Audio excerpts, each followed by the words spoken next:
Hello guys, welcome my YouTube channel. आज चाहिँ हामी पशुपतिको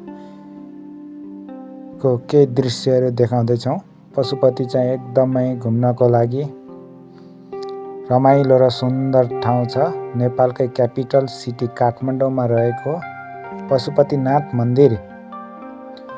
यहाँ विभिन्न देशका भक्तजनहरू, इन्डियादेखि बङ्गलादेशदेखि हिन्दूहरू आएर पूजापाठ गर्नुका साथै यहाँका लोकल नागरिकहरू र नेपालीहरू समेत पशुपतिको दर्शन गर्न आउने गर्दछन्।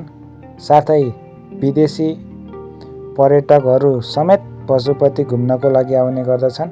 पशुपति नेपालकै एक मात्र फेमस र प्रमुख धार्मिक स्थल हो। पशुपति मन्दिर चाहिँ काठमाडौँमा रहेको छ। काठमाडौँमा पशुपति मन्दिरमा दर्शन गर्नको लागि विभिन्न भक्तजनहरू आउने गर्दछन्। यहाँ चाहिँ सबैभन्दा धेरै विश्वास गर्ने भनेको हिन्दू धर्मावलम्बीहरू आउने गर्दछन्। र पशुपतिको एक साइडमा आर्यघाट छ। पशुपतिको पछाडिपट्टिको भागमा चाहिँ आर्यघाट रहेको छ। आर्यघाटमा चाहिँ मान्छेहरू जलाइरहेको हुन्छ भने अगाडिपट्टि चाहिँ आरती बलिरहेको हुन्छ, आरती तापिरहेका हुन्छन्। यो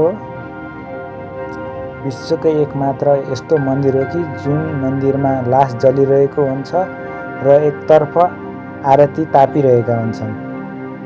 पशुपतिनाथ मन्दिरमा दिनमा एउटा लास जल्नै पर्ने यहाँको धार्मिक विश्वास रहेको छ। यदि काठमाडौँमा लास छैन र कहीँबाट पनि लास आएन भनेपछि बाहिरबाट समेत ल्याएर पशुपतिमा लास जलाउने यहाँको परम्परा रहेको छ। नत्र भने अनर्थ हुने यहाँका धार्मिक गुरुहरूले बताउँदै आएका छन्।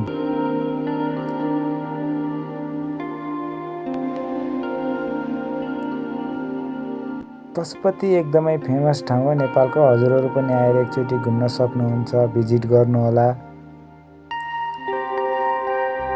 यहाँ चाहिँ शिवजीको पूजा गरिन्छ।